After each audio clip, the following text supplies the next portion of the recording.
So I just want to say what a privilege and a joy to stand in front of you to be able to share the word today. Và tôi muốn nói là thật là một sự hân hạnh và niềm vui để mà đứng trước mọi người để chia sẻ buổi chiều ngày hôm nay.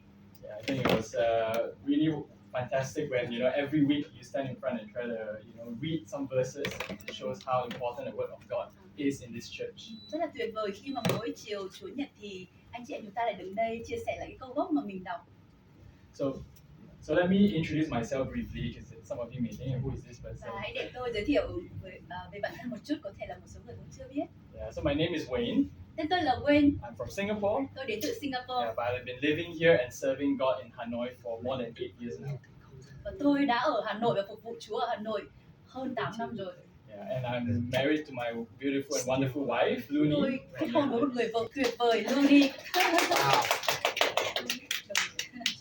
So now both Luni and I, we are now serving God in our small house church group called Hope Hanoi.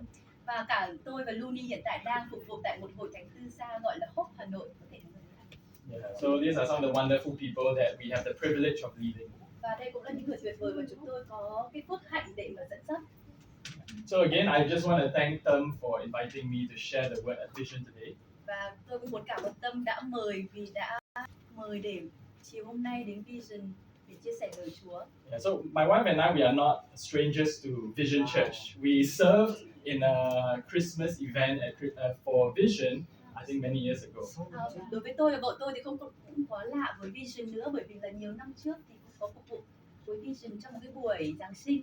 Yeah, and it's amazing because now we see many new faces. Bởi vì bây giờ cũng rất là tuyệt vời vì thấy nhiều gương mặt mới ở Vision. Yeah, so God is doing a great job at Vision Church. Nên là Đức Chúa Trời cũng đang làm một điều tuyệt vời tại hội thánh Vision. Yeah, can we give God a round of applause? Chúng ta có thể thank Chúa. And how many of you here have been blessed by the small groups that you guys just started? Và có bao nhiêu người ở đây chúng ta cảm thấy được phước thông qua cái nhỏ mà hội thánh mình mới bắt đầu ạ? Anyone? Yeah, I really want to thank God for Tâm obedience. Tôi cảm ơn Chúa vì sự vâng phục của Tâm. Yeah, because we have Luni and I, we talked to Tâm about this small group for maybe last year, and Tâm obeyed God, and she started this whole small group thing. So really praise God for that. Cảm ơn Chúa vì sự vâng phục của Tâm. Tại vì năm trước thì Tâm có nói chuyện với Luni về nhóm nhỏ này, thì sau đó tất nhiên lúc đó cũng nghĩ là có những sự khó khăn và thách thức, nhưng mà vẫn vâng phục để thực hiện ở hội thánh Vision. Yeah, so thank God for you. Yeah, okay. So before we start, I'm going to show you a sentence, and I want you to shout out what you think comes to mind. Trước khi bắt đầu thì tôi muốn đưa ra cho mọi người một câu, thì mọi người có thể đọc to cái câu này lên. Đó, cái câu này là gì ạ? Okay. Chúa là The Lord is my Chúa là gì ạ? Chúa là tất cả Savior của tôi. Shepherd. Chúa là Đấng Chăn Giữ tôi. Chúa là King. Chúa là vua của tôi. Chúa là bạn, friend. Chúa là bạn của tôi. Okay. Chúa là tất cả. Oh, everything. Chúa là Okay. father. Father. Chúa là Okay. Father. Yeah, so we can't talk about all these things, but today we're going to talk about the Lord is my shepherd. Chúng ta có thể nói tất cả về Chúa, về những cái từ mà anh chị em vừa nhắc đến, nhưng hôm nay chúng ta sẽ đi vào đấy là Chúa là Đấng Chăn Giữ tôi. Yeah, I'm sure all of you know where this comes from, which passage in the Bible. Tôi biết là chắc chắn anh biết cái câu này đến từ phân đoạn nào ở trong Kinh Thánh. Thi Thiên 23. Wow. Yeah. So Psalm 23. Đúng là Thi Thiên 23. I'm sure most of you are familiar. Tôi cũng tin là một số anh chị em quen với Thi Thiên 23. Some of you may be memorized. Có một số người cũng có thể đã đọc thuộc Thi Thiên 23. Anyone Có memorized? ai thuộc Thi Thiên 23 không ạ? Có nhã ca này, học sinh giỏi đây, ngồi hàng đầu. Okay. Yeah, so today I pray that God will bring a timely word of encouragement for all of us. Tôi cầu nguyện rằng buổi chiều hôm nay thì Đức Chúa Trời là cái thời điểm mà Chúa mang lời Chúa đến để khích lệ anh chị em. Okay, so let's read, Psalm 23 together. Và chúng ta sẽ đọc cùng nhau ạ. Can we all read together? 1, 2, bắt. Đức Giê-hô-va là Đấng chăn giữ tôi sẽ chẳng thiếu thốn gì. Ngài khiến tôi an nghỉ nơi đồng cỏ xanh tươi, dẫn tôi đến mé nước bình tĩnh. Ngài làm tươi mới linh hồn tôi, dẫn tôi qua các lối công chính vì cớ danh Ngài. Dù khi con đi trong trũng bóng chết, con sẽ chẳng sợ tàn nào, vì Chúa ở cùng con. Cây chuông và cây gậy của Chúa an ủi con. Chúa cho bàn cho con, nghịch con. Chúa sẽ xức dầu cho đầu con, chén con đầy tràn. Thật vậy, trọn đời tôi, phước hạnh và sự thương xót sẽ theo tôi sẽ ở trong nhà Đức Giê-hô-va cho đến lâu dài. Amen. So let's pray. Father Lord, I just want to pray that you use your servant, use me today. Chúa ơi, con cầu nguyện là Chúa sử dụng con là đầy tớ của Chúa buổi chiều hôm nay. Help me to speak truth with my lips Xin Chúa Ngài hãy giúp đỡ con để nói thông qua môi lưỡi của con and bring a timely word of encouragement for this church. và mang lời Chúa đúng thời điểm để khích lệ hội thánh Vision. May you bless Tâm as she translates for me. Xin Chúa cũng giúp đỡ Tâm trong khi phiên dịch cho Heal Tâm. her as she's not feeling well. Và cũng xin Chúa chữa lành vì Tâm đã bị ốm. And may you move in our hearts today Và xin Chúa Ngài cũng vận hành trong tấm lòng của chúng con ngày hôm nay so that we will not leave this place unchanged by your word. để rồi chúng con không rời buổi nhóm hôm nay mà không được biến đổi bằng lời của Ngài. Thank you, Lord, and pray all this. Chúng con cảm ơn Chúa và chúng con cầu nguyện. Trong danh Chúa Christ. Amen. Amen. Right. So in this psalm, David declares the goodness of God. Trong cái phân đoạn Thi Thiên này thì David có cái sự tốt lành của Đức Chúa Trời Yeah, and he personifies God as a shepherd. và David thấy Chúa là Đấng Chăn Giữ. Yeah. And this is not uncommon because throughout the Bible, God is represented as a shepherd. Và cái điều này cũng không có lạ gì vì xuyên suốt Kinh Thánh thì Đức Chúa Trời bày tỏ mình Ngài là Đấng Chăn Giữ. And many Bible scholars, they say that this passage was probably written when David was in an old age. Và nhiều học giả Kinh Thánh cho rằng đấy là David viết phân đoạn này khi mà ông đã già rồi. Yeah, and what David had recognized and he was declaring was that God cares for his people. Cái điều mà David nhận ra đấy là Đức Chúa Trời quan tâm đến ông và cho những người khác. Just like how a shepherd cares for his sheep. Cũng giống như là người chăn chiên quan tâm cho chiên. Okay, so the first point that we can, observe from this passage today Thì cái điều đầu tiên mà chúng ta có thể quan sát từ phân đoạn Kinh Thánh ngày hôm nay đấy là is that the Lord is a good shepherd. Chúa là Đấng chăn giữ tốt, Chúa là Đấng chăn tốt. Yes. Okay. Yeah, and as David was a shepherd boy. Và đúng không ạ? David cũng là một cậu bé chăn chiên. So he know what makes a good shepherd. Thì ông ấy biết là để trở thành một người chăn chiên tốt là như thế nào. So from his experiences, he's saying God is a good shepherd.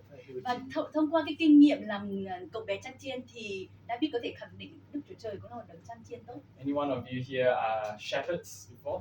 Có ai đã từng chăn chiên hay chăn con gì trước đấy chưa ạ? Có. Chăn gà, Chăn bò. có chị Huyền. Chăn bò, chăn trâu. Okay, Chăn so trâu. okay, wow. So we have some shepherds of buffalo. Chúng ta có chăn đúng không ạ? Có người số thì chăn trâu đúng không ạ?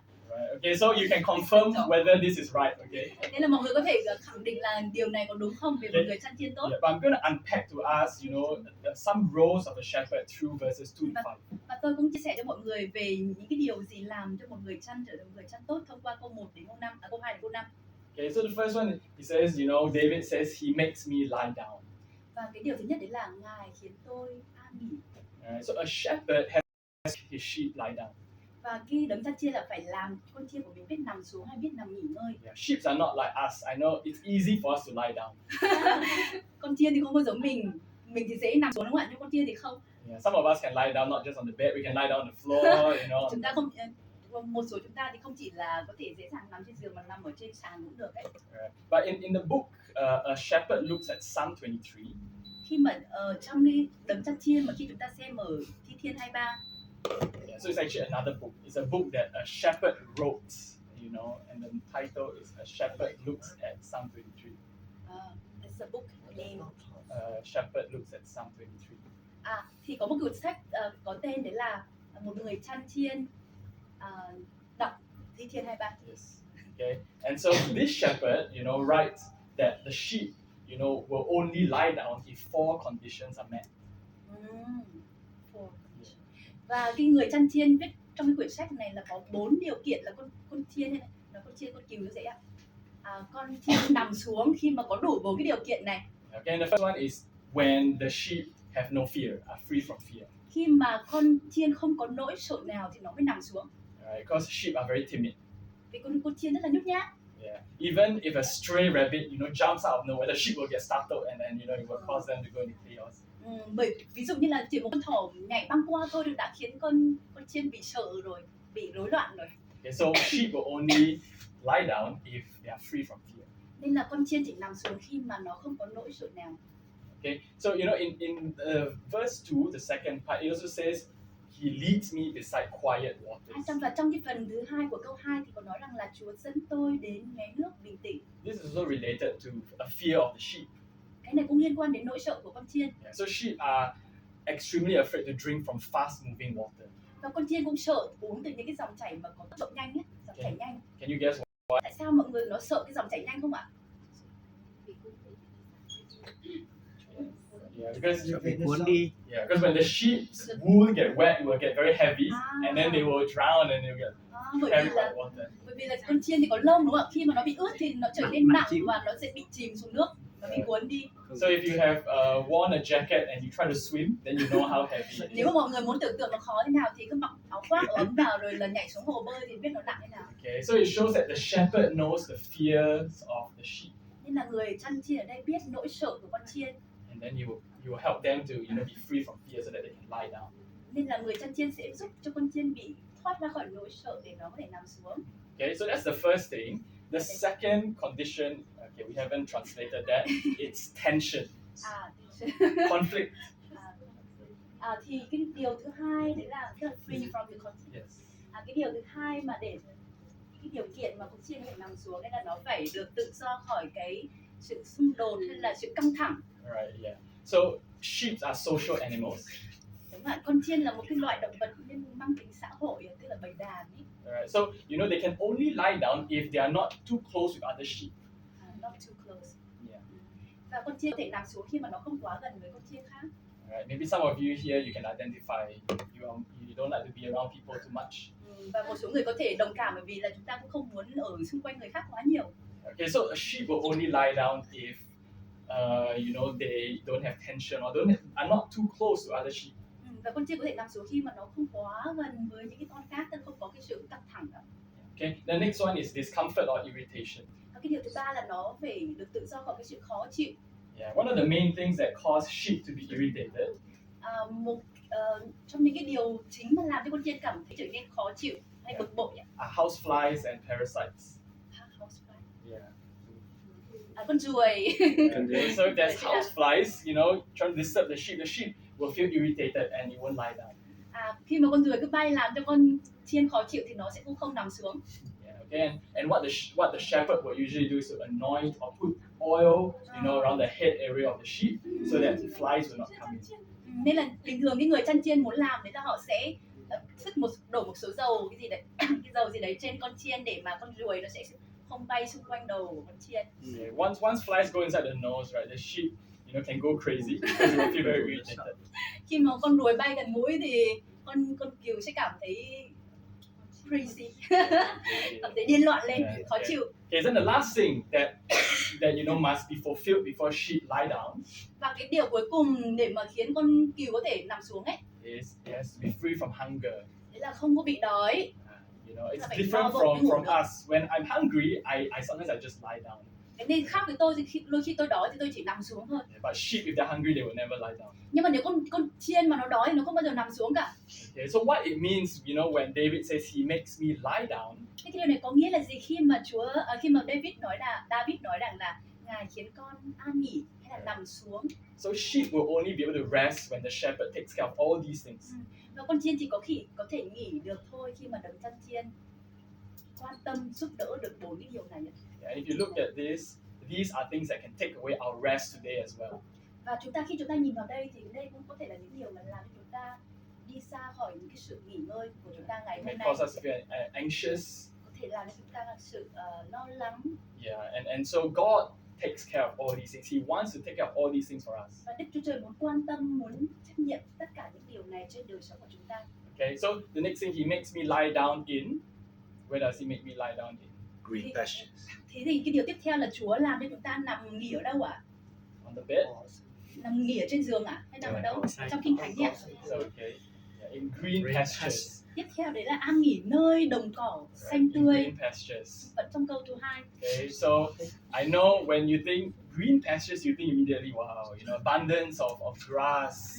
Khi mà nhắc đến từ đồng cỏ xanh tươi thì có thể mọi người nghĩ đến một cái đồng cỏ nhiều, rất xanh, nhiều cỏ như thế này. Do you think this is the picture David was talking Thì đây about? mọi người có nghĩ là đây là cái bức tranh mà David nói về không?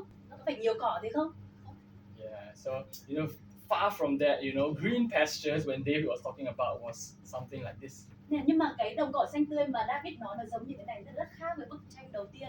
Right? Đây sẽ là xanh tươi. Because of the climate then, Bởi vì đó là cái khí hậu thời tiết lúc đó. there could only be blades of grass that would grow out of the rocks. Nên là chỉ có những cái chùm cỏ mọc ra từ cái góc đá này thôi.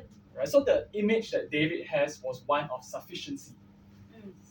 Nên là cái hình ảnh mà David có là cái hình ảnh là thiết yếu, những cái Sufficient, vừa đủ. vừa đủ thôi. Okay. Yeah, so sufficient, not abundance. Tức không phải nhiều dư dật mà là một đồng cỏ xanh vừa đủ. Right, sufficient for now. Đủ cho hiện tại bây giờ. Right, so the shepherd will get the sheep what they need, just enough for now. Nên là cái người chăn chiên sẽ chu cấp đủ thôi, vừa đủ cho con chiên. Right, I know all of us we like abundance, right? Tất nhiên là nhiều người trong chúng ta muốn có dư dật đúng không ạ? Who doesn't like abundance? Có ai không muốn có dư dật không ạ? Yeah. If you don't want abundance in money, you can give it to me. Nếu mà ai không muốn dư dật tiền thì hãy đưa cho tôi. Okay, you can give it to me. I will not say no. Hãy đưa cho tôi sẽ không từ chối đâu. Right, but I think here what David's saying is that God seeks to provide us just enough. Nhưng cái điều mà David muốn nói ở đây đấy là Đức Chúa Trời sẽ chu cấp đủ cho chúng ta. So that we can look to the shepherd.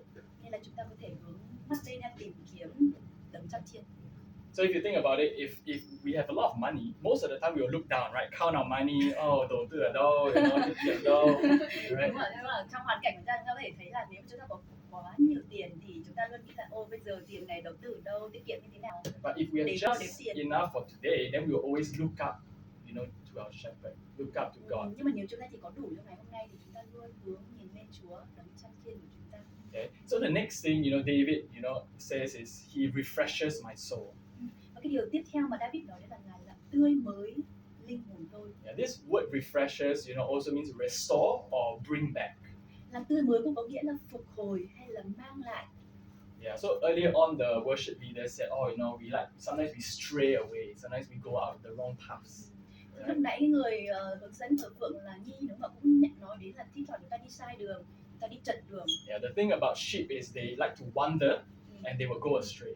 Và một điều đặc điểm về con cừu ấy, nó thích và có xu hướng là đi lạc đường. Yeah. So you remember the parable of the lost sheep? You remember the parable of the lost sheep? Mọi người còn nhớ cái câu chuyện ngụ ngôn về con chiên đi lạc không ạ? You remember, yeah. So how God will leave the 99 to find the one lost sheep. Thì anh chị em cũng biết là làm Chúa đã rời 99 con chiên để tìm con chiên mất này. Yeah. Okay. So it's very clear sheep like to wander and stray. Nên là con cừu, con chiên rất là dễ mà đi lạc chạy xa. Yeah. So when David says he refreshes my soul, khi mà David nói là Chúa làm tươi mới linh hồn tôi, the picture that can best represent this, thì cái bức tranh tốt nhất để có thể minh họa cho điều này là is in Luke 15:5-6. Đấy là trong Luca chương 15 câu 5 đến 6. Okay. And when he finds the lost sheep, he joyfully puts it on his shoulders and goes home. Khi mà Ngài tìm được con chiên bị lạc ấy, thì Ngài vui mừng đặt nó lên vai và mang về nhà. Yeah. So this is what David means when he refreshes. So he brings me back, even when I get lost. Mà David muốn nói với cái ý mà ông viết ở đây là Ngài làm tươi mới linh hồn tôi. Yeah, isn't that a beautiful and loving picture? Thì đây là một bức tranh đẹp đẽ và đầy yêu thương không ạ? How even when sometimes we like to go astray, we get distracted, God longs to bring us back. Thì đối với chúng ta, thậm chí chúng ta có những lúc chúng ta đi lạc đường, đi rất xa thì Chúa Trời mang chúng ta về lại. And that is His grace for Đó là us. ân điển của Chúa dành cho chúng ta. Okay, so the next thing, He guides me along the right path for His name's sake. Và điều tiếp theo đấy là Ngài dẫn tôi vào các lối công chính vì cớ danh Ngài. Okay, so here right paths, means straight paths. Thì cái lối công chính này là gì? Là lối thẳng. Right. So for sheep, the right path is the best road to the top of the mountain, for example. Thì đối với con chiên thì cái đường thẳng là đường tốt nhất, đấy là đường đi thẳng lên núi. Yeah, and it's also a path that is well watered. There's a lot of water. Và cũng là con đường có nhiều nước. And of course, a lot of green pastures. Và tất nhiên là cũng là có nhiều cỏ xanh nữa. Right. So all these sounds good. Wow, straight paths. I want that straight path. Thì tất cả những điều này thì nó nghe giống như là một con đường con đường thẳng là con đường công chính. Yeah. Who wants to walk on straight paths? Thì ai muốn bước đi trong con đường thẳng? Who wants to walk? Yeah. Đường có nhiều cỏ nhiều nước. You know, the thing that's interesting is the straight paths often lead to the valley. Nhưng mà một điều thú vị đấy là những con đường thẳng thì thường dẫn đến thung lũng. Right? Because you need to go down the valley before you go up to the mountain. Bởi vì là trước khi lên được núi thì phải đi qua cái thung lũng đó. Right? And a good shepherd will ensure the safety of his flock even when they go down the valleys.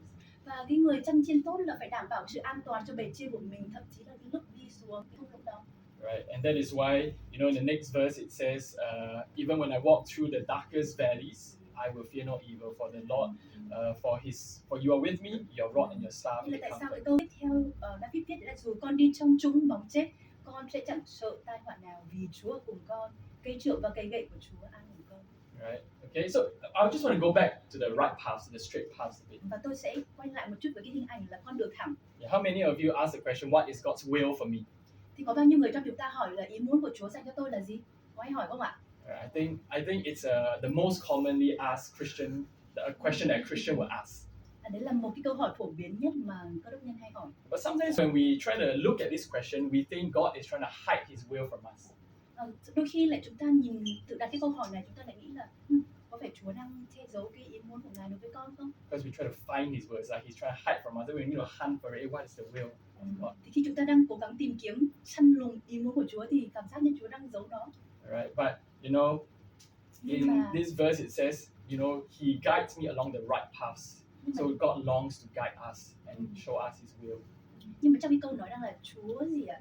Ngài dẫn tôi vào các lối công chính, thì của danh Ngài nghĩa là Ngài khao khát, Ngài mong muốn dẫn chúng ta trong lối thẳng và bày tỏ ý muốn của Ngài dành cho chúng ta. Okay, so God, you know, longs to lead you and guide you. Và Ngài mong muốn để dẫn dắt anh chị em và hướng dẫn anh chị em. Okay, so and okay here, so yeah, this is a picture of the rod and the staff. How God protects and guides His people. Thì ở đây là cái hình ảnh về cây gậy và cây trượng thì là hình ảnh mà Chúa bảo vệ con chiên như thế nào. Yeah, so He used the rod to chase away the enemies. Thì dùng cây trượng, đây là cây gậy đúng không? Thì để đánh đuổi kẻ thù. Yeah, and the staff is used to, you know, bring the sheep back. Còn cây trượng là để ngoắc nó về, mang con chiên về. Okay, looks funny until God, you know, uses it, and it's not too funny. Trông thì buồn cười thôi, nhưng đến lúc Chúa sử dụng nó thì cũng không buồn cười nữa đâu. Okay, so the last thing about a good shepherd, you know, from David's observation is he says is you prepare a table before me in the presence of my enemies. You anoint my head with oil and my cup overflows. Và cái điều cuối cùng mà David quan sát được về đấng chăn chiên tốt của mình đấy là Chúa dọn bàn cho con trước mặt kẻ thù nghịch con, Chúa sức dầu đầu con, chén con đầy tràn. So here David was likening it to an ancient Middle Eastern culture. Thì ở đây David đã làm cho nó trở nên giống với cái văn hóa của châu Á, văn hóa cổ của châu Á. Yeah, so usually at a feast or a banquet, thường thì tại một cái buổi lễ hay là một cái điểm ăn uống, you know, the host will anoint the guests with fragrant oils. Thì cái người chủ sẽ sức dầu cho cái người khách đến ăn. And they were also expected to protect their guests at all costs. Và họ cũng sẽ cố gắng để mà bảo vệ khách bởi bất cứ lý do nào. Yeah, and so you know what David is saying here is that God will protect us as a shepherd. Và ở đây David muốn nói đấy là Ngài sẽ bảo vệ chúng ta. Ngài sẽ bảo vệ chúng ta khỏi những kẻ thù nghịch của chúng ta. Yeah, so much so that we can eat in front of enemies. Cho nên là chúng ta có thể ăn trước mặt kẻ thù của chúng ta. Okay, so that was quite a long list, right? Đây là một cái danh sách khá là dài đúng không ạ? So I think I want to affirm the shepherd of the trâu and the shepherd of the sheep. You know, it's not easy to be a good shepherd. Tôi rất muốn là đánh giá cao khẳng định về những người đã chăn chiên hay đã từng chăn trâu. Trong công việc không hề dễ. Okay, so provision, guidance, and protection. Nên Chúa có gì? Có sự chu cấp, có sự hướng dẫn và có sự bảo vệ. Yeah, so that's what God provides His people as a shepherd. Thì đấy là điều mà Chúa ban cho con cái của Ngài, giống như là một đấng chăn chiên. Yeah, so all these, you know, are great knowledge. Tất cả những kiến thức lớn này, tuyệt vời này. Yeah, but it will only be relevant. Nhưng mà nó chỉ liên quan đến đời sống của chúng ta. Right, when we come to a place and we acknowledge that the Lord is my good shepherd. khi mà chúng ta nhận biết được rằng Chúa là đấng chăn giữ tốt của tôi.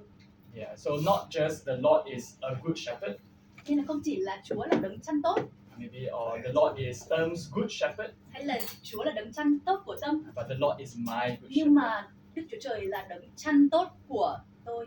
Yeah, if you read Psalm 23, Nếu anh chị em đọc Thi Thiên 23, English, I think Vietnamese you don't have that, but in English, trong tiếng Anh hay trong phiên bản tiếng Anh, yeah, you know David uses he a lot at the start. thì cái bản đấy thì dùng Thi Thiên 23 đã bắt đầu bằng từ he, nghĩa là Chúa rất là nhiều lần. Tức là mỗi một câu thì bắt đầu bằng từ he, nghĩa là Chúa. Yeah. So he leads me, you know, Thì quiet trong chúng waters. ta cũng thế, bắt đầu rất là nhiều bằng từ Ngài hoặc từ Chúa. Yeah, but when once he talks about going down to the valleys of the shadows of death, Nhưng mà khi đã đến cái câu mà nói là đi qua trũng bóng chết ấy, đi qua trũng bóng tối, he switches from he to you. thì Ngài chuyển từ cái từ he là Ngài Chúa từ bạn hay là con ở trong các đoạn kinh thánh. Yeah, and it's interesting because what you will note, you know, in a shepherd is when it is bright and then when there's safety, the shepherd tends to be, you know, quite far from the sheep. Khi mà sáng và an toàn thì cái đấng chăn chiên nó ở xa với những bầy chiên hơn. And when it starts to get a bit darker and there's trouble around, the shepherd will draw near to the sheep. Và khi trời tối hơn hay là có những cái mối nguy hiểm thì đấng chăn chiên sẽ đến gần với bầy chiên của mình hơn. Right, so you know, David again recalls how God cared for him in both the good times and the bad times. Nên là lúc đây David nhớ lại cái điều đấy là Đức Chúa Trời quan tâm chăm sóc ông như thế nào trong cả thời gian tốt lành và thời gian khó khăn. Yeah, and he declares that okay, God is my good shepherd. Và ông đã công bố rằng Chúa là đấng chăn giữ tốt của tôi. Right. So I believe today God is going to remind you of how He has been providing, guiding, and protecting you. Và tôi tin rằng ngày hôm nay Chúa đang nhắc nhở anh chị em nhớ lại Chúa là đấng bảo vệ, đấng chu cấp và But it is in the presence of the shepherd. Nhưng mà là trong sự hiện diện của đấng chăn giữ hay đấng chăn chiên. So it means that if I'm a sheep and I am in the presence of my shepherd, I can go through the darkest valleys. I can go through the most difficult situations. Điều này có nghĩa là khi mà tôi ở trong sự hiện diện của đấng chăn chiên thì tôi có thể đi qua trũng bóng tối, tôi có thể đi qua sự khó khăn. Yes, and that's why as Christians, you know, what you can know is that usually Christians who know that God is their shepherd can have peace even in the toughest of situations. Nên là tại sao những người cơ đốc nhân khi nhận diện được rằng mình ở trong sự hiện diện của Chúa thì họ có được sự bình an trong nghịch cảnh, trong sự khó khăn. Right, okay, and David himself went through a lot of difficulties in life. Và chính ông David cũng đã trải qua rất nhiều khó khăn trong cuộc sống của mình. Yeah, he was chased by King Saul, Và who ông wanted to bị kill him. đuổi bởi vua Saul, người mà muốn giết ông. And even his son wanted to kill him to take over his throne. Ngay cả con trai của ông muốn giết ông để lấy cái ngôi vị của mình. Yeah, but even when that happened, you know, David knew and could have peace because he knew God was his shepherd. Nhưng mà dù những cái điều đó xảy ra thì David vẫn có sự bình an vì ông biết rằng Chúa là đấng chăn giữ của ông. Okay, I want to tell you a quick story. Tôi muốn nói với anh chị em, chia sẻ với anh chị em một câu chuyện nhanh. Yeah, so there was a story about two Christian men who was hiking in the Wales. So it was a cold mountain. Thì tôi muốn chia sẻ về hai người đàn ông đang đi bộ đi leo núi. Yeah, so on the way they met a shepherd boy. Thì trên cái con đường leo núi thì họ gặp một cậu bé chăn chiên. Yeah, so they started to talking about shepherding. Thì họ đã nói về cái sự chăn chiên ấy. Yeah, and of course maybe they were talking about what I talked about, you know, in the point one, you know, what a good shepherd does. Thì có thể họ đã thảo luận với nhau một điều mà tôi vừa chia sẻ các chị em trong cái mục 1, đấy là điều gì làm cho một người chăn chiên trở thành một người chăn tốt. Yeah, so the conversation went to Psalm 23. Thì cái câu chuyện đó được dẫn dắt, thì sau đó được dẫn dắt đến Thi Thiên 23. Yeah, so they wanted to share about God's goodness to this boy. Nên là sau đó họ muốn chia sẻ sự tốt lành của Chúa với cái cậu bé chăn chiên này. Yeah, and they wanted to tell him that, you know, that God is his shepherd who will look after him. Rằng là Chúa là đấng chăn giữ và đấng chăm sóc cậu bé. Yeah, so they told him to repeat the words. Và sau đó họ nói cậu bé hãy lặp lại câu nói. The Lord is my shepherd. Chúa là đấng chăn giữ của tôi. Yeah, so in Vietnamese it's a bit different, but then they told him to stop at my, the fourth word. Nhưng mà khi mà nói cậu bé lặp lại thì đấy thì họ nói cậu bé dừng lại ở chữ của tôi. Yeah, and in Vietnamese thứ sáu, right? So the Lord Trong is tiếng Anh my, in English is the fourth one. Đối với trong tiếng Anh thì cái từ của tôi ấy thì từ my này nằm ở vị trí thứ tư, nhưng mà trong bản tiếng Việt là nằm ở cuối cùng vị trí thứ sáu. Yeah, okay. And told him that, you know, so that to remind him that this psalm was meant for you. Họ nhấn mạnh điều đó bởi vì muốn nói rằng là cái Thi Thiên 23 này là dành cho em, dành cho cậu bé. Okay. So then they left. Sau đó là họ rời đi. Yeah, so the next year they went on a hiking trip again. Thì năm sau họ lại đi leo núi tiếp. And this time they stopped at a cafe for a cup of tea. Lần này thì họ dừng lại quán cà phê để uống trà. So on the table they saw a picture of the boy they spoke to. Thì trong cái quán đấy thì họ thấy ở trên bàn hình ảnh của cái cậu bé mà năm trước họ nói chuyện. Yeah, so the woman who was tending the cafe came out. Thì cái người phụ nữ mà chắc vào ở cái quán cà phê này đi ra và nói. So, oh yes, that is my son. Nói là đây là con trai của tôi. But he died last winter because of the terrible storms. Đã mất mùa đông năm ngoái bởi vì một cái cơn bão rất là lớn. Yeah, but then she said there was something strange about it. Nhưng mà có một điều lạ lùng với cái điều đó. That we never understood. Rằng chúng tôi không bao giờ hiểu được. So when we found his body, khi mà chúng tôi tìm thấy cơ thể của con, his right hand was grasping the forefinger of his left hand. Thì có 4 ngón tay này nắm giữ, 4 ngón tay phải nắm giữ một ngón tay trái. So he was using his right hand to hold the forefinger of his left hand. Do you remember? Cậu bé dùng 4 ngón tay bên này để nắm một ngón tay bên này. And that's how he died. Thì đấy là cách mà cậu bé đã mất. And do you know what he was trying to recall? Thì mọi người có muốn nhớ là cách cậu bé đã cố nhớ lại điều gì mà khi đặt bàn tay như thế này không ạ? Yes. The Lord is my shepherd. Đấy là Chúa là đấng chăn giữ của con, của tôi. Yeah, so của tôi là that's vị how. trí thứ tư mai. Nên là cố gắng nắm lại ngón tay thứ tư này. Yeah, so the boy died in the storm, but remembering that God is his shepherd. Thì cậu bé mặc dù chết ở trong cơn bão nhưng mà cố nhớ rằng Chúa là đấng chăn giữ của con. Right, okay, so indeed the Lord is my shepherd and is with me even in the darkest night. Và thật vậy, Đức Chúa Trời là đấng chăn giữ của chúng ta, của con, thậm chí là trong trũng bóng tối.